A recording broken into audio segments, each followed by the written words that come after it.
as I think about even those different experiences along the way. In isolation, you don't think about anything necessarily bigger. I remember when I was leading that e-learning company in the early 2000s, and it was absolutely gut-wrenching and hard starting a new business after the dot-com crash, after 9/11. And at the same time, a lot of what helped me get through that were Dale Carnegie's ideas: how to win friends and influence people, how to stop worrying and start living. So that helped me in that company. And then when I'm leading Dale Carnegie through COVID, and that was a daunting time, David, because our entire business in January 2020 was in-person, face-to-face, and all of a sudden, over those following months, our entire business more or less shut down. We transformed the business completely. We flipped it to live online model, highly interactive, very successful with our customers and the results we were getting. How long did it take you to actually transform it to do it overnight? I mean, did you have like, hey, this is on our roadmap and all we're doing is accelerating it? Or was it like, hey, we need to come up with something and you had to kind of flip a switch? It was more of the accelerating, but it was a massive acceleration. So what we had was, we had started in North America, a part of what we were doing was live online training delivery. And we'd done that for maybe almost 10 years, but it was really very small, maybe 5% of our business. And most of our franchisees were not really using that. They weren't certified to deliver digitally and that type of thing. So in 4 months, really from January through May, we certified about 1,000 trainers worldwide.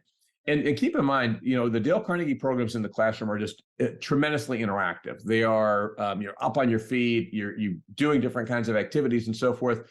So I think that some of our trainers even were skeptical. How in the world can you do this, in a online environment with a Zoom type of thing? Well, I do ERP and, enterprise resource planning, SAP, is what I do. And when COVID hit, everybody was skeptical, like, how am I going to get someone to write me a 500,000 or $1 million check, just through a couple digital phone calls, you know what I mean?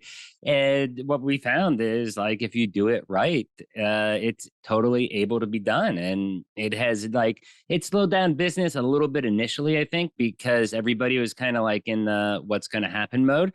But once people got over the shock and awe of everything shutting down, then it was almost just like business as usual, except we're doing it like we are now on a Zoom call instead of being face to face. Yeah, it was definitely paradigm shifting, I think, for all of us, right? I mean, all of a sudden most people went from working in an office to working from home. We started to realize that we could effectively connect online and conduct business. And like you said, I mean, virtual selling, in virtual training, all of these different kinds of things. So, but, I still think that for our team around the world, what really impressed me was their resilience and agility and the fact that they embraced this new world. And we took it to our clients, and our clients were open to it too. And, our companies come back, thank goodness, stronger, faster, more competitive, even more than we were before the pandemic. So, to your point, I think that acceleration was really important, and it enabled us as an organization. If we hadn't had COVID, it would have been a lot harder to bring about the same kind of just structural change in terms of our products and deliveries and that type of thing.